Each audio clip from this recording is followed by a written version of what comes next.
Hello everyone. ఆంధ్రప్రదేశ్లో ఫార్మసీకి సంబంధించి government job notification పడే ఛాన్స్ ఉందా అని చాలామంది అడుగుతూ ఉన్నారు.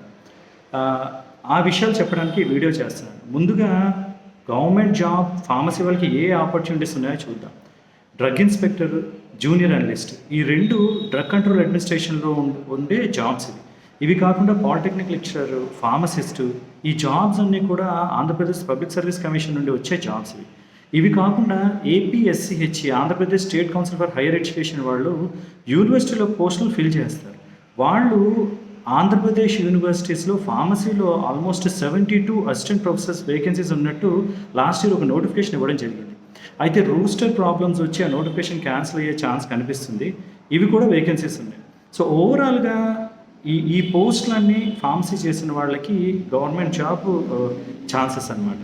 అయితే లాస్ట్ ఇయర్ 2023లో డ్రగ్ కంట్రోల్ అడ్మినిస్ట్రేషన్ వాళ్ళు గవర్నమెంట్కి ఒక లెటర్ ఇవ్వడం జరిగింది. అందులో ఏం చెప్పారంటే 11 drug inspector vacancies, 14 junior analyst vacancies ఉన్నాయి, వీటి వల్ల మాకు వర్క్ బ్యాలెన్స్ కావట్లేదు, కాబట్టి రిక్రూట్మెంట్ చేయండి అన్నట్టు ఒక లెటర్ ఇవ్వడం జరిగింది.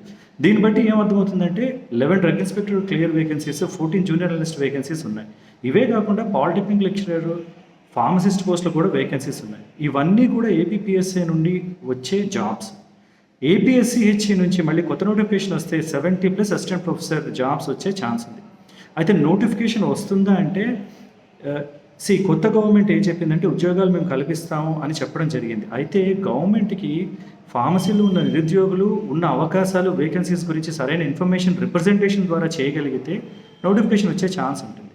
సో ఇప్పటికే కొంతమంది గ్రూప్గా ఫామ్ అయ్యి గవర్నమెంట్కి ఒక రిప్రజెంటేషన్ ఇద్దామని ఫార్మసీ గ్రాడ్యుయేట్స్ చూస్తున్నారు. If possible please all of you join with them. అంటే ఫ్రాంక్గా చెప్పాలంటే ఎక్కువ నెంబర్ ఉంటేనే ఇంపాక్ట్ ఎక్కువగా ఉంటుంది. ఎక్కువ మందికి ఇలాగ ఉద్యోగ అవకాశాల కోసం చూస్తున్నారని తెలిస్తే గవర్నమెంట్ కూడా నోటిఫికేషన్ ఇచ్చే ఛాన్స్ ఉంటుంది.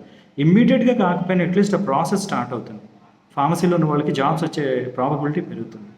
So please all of you join with the groups to give a representation to the government. అంటే గవర్నమెంట్ అంటే మీ లోకల్గా ఉన్న మీకు తెలిసిన ఎమ్మెల్యేకి కానీ, మినిస్టర్స్ కానీ ఎవరికైనా ఒక రిప్రజెంటేషన్ ఇస్తే వాళ్ళకి ఆ సమాచారం వెళ్తుంది.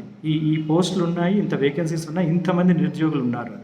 అప్పుడు you may get a positive result in the upcoming notifications. Thank you all.